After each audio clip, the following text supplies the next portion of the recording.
সুপ্রিয় দর্শক, ক্যামেরার সামনে দাঁড়িয়ে আছে সুন্দর একটি বোনটা অনেক ভিডিও দিয়েছে, এখন পর্যন্ত কোনো ভাই এখনো দায়িত্ব নেয় নাই। আহ, তো কেন দায়িত্ব নিচ্ছে না, একটু আপুর মুখ থেকে শুনবো। আসসালামু আলাইকুম আপু। আপু কেমন আছেন? আপু, আপনি তো অনেক ভিডিও দিয়েছেন, তো আপনার এখনো কি কেউ দায়িত্ব নেয় নাই? না ভাই, এখনো কেউ দায়িত্ব নেয়নি। কেন দায়িত্ব নিচ্ছে না? সেটা তো বলতে পারি না, কিন্তু আমার ফ্যামিলি নাই, আমার মা বাবা নাই, শুধু এটাই বলে যে তোমার ফ্যামিলি নেই, তুমি এতিম বলে, এরকম বলে আর কি মনটা আমার খারাপ করে দেয়।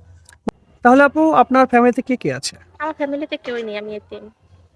আপু ছোটতে বড় হয়েছেন কোথায়? এতিমখানায় বড় হয়েছি। এতিমখানা থেকে বড় জি, হয়েছেন, তাই না? আপনি আমাদের এখানে কেন এসেছেন? বিয়ের জন্য এসেছি। আপনার সাথে যোগাযোগ করবে কি করে? আপনাদের মাধ্যমে।